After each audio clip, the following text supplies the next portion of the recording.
The film opens in the world of Free City, a video game where players can take part in action-packed missions like spy jobs or bank robberies. The biggest players are the ones that wear sunglasses, as it gives them an advantage over other characters. Among the many non-player characters is Guy, a bank teller who enjoys his mundane and routine lifestyle. He works with his best friend, a security guard named Buddy, and they always have to play the part of helpless bank employees as they get robbed. Elsewhere in Free City is a sunglasses character called Molotov Girl, who is interrogating another player for info on an artifact she is searching for. Afterward, she walks near Guy and Buddy as they walk home, and Guy hears Mariah Carey's Fantasy play as Molotov Girl walks past him. He comments on the song, which surprises her because she is used to hearing all the stock phrases each NPC has to say.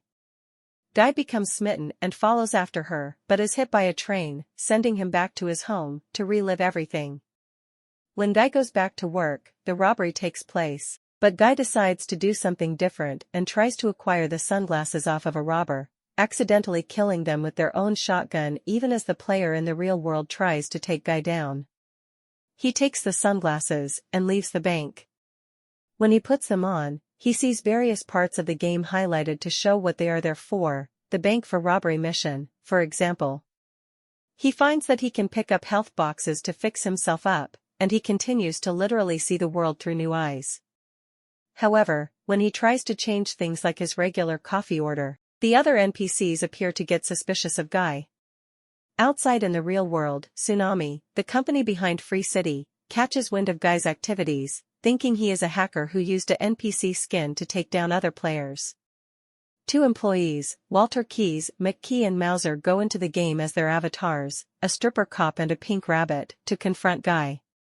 They chase after him, but he got limited edition sneakers that provide him with high jumping skills. Guy tries to escape them by grabbing onto a wrecking ball, but he misses and falls, saving himself with a bubble suit. However, Keys and Mauser find Guy and kill him, thinking they have taken the hacker out for good. An interview is shown of Keys with Millie Rusk, as they were the masterminds behind Free City before Keys' current boss, Antoine, stole their code and bastardized the game into his own thing to create a soulless franchise. Millie visits Keys and plans to get evidence of Antoine's crimes because she knows that proof of their code is hidden in a safe house inside the game, which she is trying to infiltrate while playing as Molotov Girl. Guy later finds Molotov Girl outside the safe house. Although he wants to join her in her mission and elsewhere, he cannot because he has a low level, 1 to be exact, while she is at a higher level. Guy then starts taking on missions with the glasses and pulls off several heroic acts, like returning stolen money and pulling kids away from traffic. Players in real life take notice and Guy soon becomes a viral sensation called Blue Shirt Guy, even appearing as an answer on Jeopardy! Guy tries to get Buddy to join him after stealing another pair of sunglasses, but Buddy thinks it's too dangerous. Antoine catches wind of Guy and wants his employees to keep Guy on because of how popular he is. The company is set to launch Free City 2, which Antoine wants out in 2 days' time, despite not being fully coded and still glitchy, and he makes it worse by telling Keys that the game is not backward compatible with the first game, so most of the characters won't return for the sequel. Guy gets to a high enough level that he goes to the safe house while Millie makes an attempt to get in there. Just as she is almost killed, Guy crashes through on a motorcycle and helps her fight off the villains before escaping on a hang glider. Later on, the two hang out and eat bubblegum ice cream, which both consider to be underrated. At the end of their date, Guy kisses Molotov Girl, which surprises Millie. Meanwhile, Key starts to notice something unusual about the codes of the NPCs. He brings the info to Millie, reporting that the barista in the coffee shop learned how to make a cappuccino through trial and error while a blonde bombshell character wrote a book on gender roles after she encountered Guy and was influenced to follow her own path. This proves that Antoine stole Keys and Millie's code, because their idea for the game that turned into Free City would have had the NPCs grow and develop over time as they adapt, and that's what Guy has been doing. He also warns Millie that the current world of Free City will be lost once the sequel launches. Millie goes back into the game to bring Guy to the central hub where other players gather, revealing to him that he is just a character in a video game. Once the realization hits him, Guy goes into a funk and loses his cheerful demeanor. He goes to Buddy's house to talk to him about his newfound existential crisis, and Buddy attempts to cheer him up by assuring him that the moment they are experiencing together is real. Buddy joins Guy as he decides to help Millie and get the file she wants. The guard avatar, Channing Tatum, is excited to meet Guy as the player in the real world reacts to seeing him. He basically lets Guy rob him and take what he wants, even asking Guy to kill him, but Guy refuses to do so. He brings the file to Millie, which is the evidence she has been looking for. Guy's no-kill demeanor catches on with players, including popular streamers like Ninja and Pokimane. However, Antoine starts to get pissed off and thinks that Guy will ruin sales for Free City 2. Mauser suggests that he reboot the server.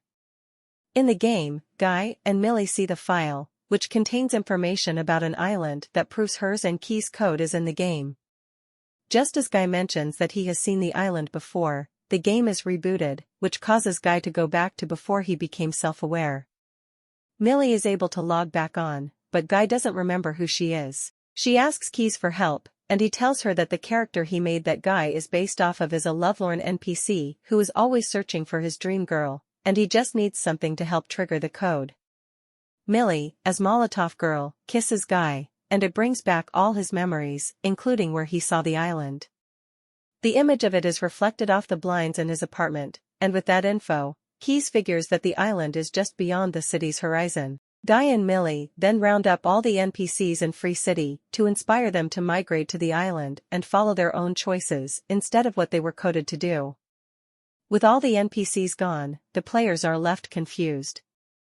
Antoine soon catches wind of Molotov Girl and learns that Millie is involved. He orders Mauser to delete her and Guy for good. Mauser starts to manipulate the game's environment to close in on them as Guy tries driving them outside the city. Players all over the world are tuned in to watch the saga unfold. Keys intervenes and helps create a ramp to escape the destruction, all while the NPCs watch from afar. They make it to the beach, but Molotov Girl starts to get deleted as Keys helps create a bridge for them. Antoine then has his employees launch Dude, a bigger, stronger, dumber version of Guy that isn't fully finished but is Antoine's last-ditch effort to get rid of Guy. Buddy arrives to help while Guy gets tossed around by Dude. Buddy gets some sunglasses and throws them to Guy, who is able to conjure up Captain America's shield, which surprises Chris Evans watching in a cafe, and a Hulk fist, as well as a lightsaber. However, Dude nearly overpowers Guy until he puts the glasses on Dude, who now sees the world as Guy does. Guy and Buddy start running toward the island, at which point Antoine starts to lose it and takes Mauser to the server room where he now plans to completely erase Free City.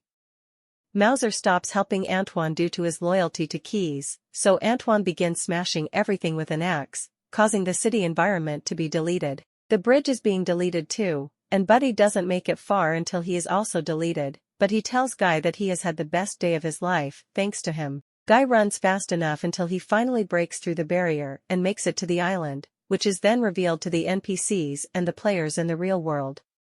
Millie makes it to the almost totally destroyed server room and makes a deal with Antoine to let her have the code to the game while he can keep the Free City name for sequels and spin-offs.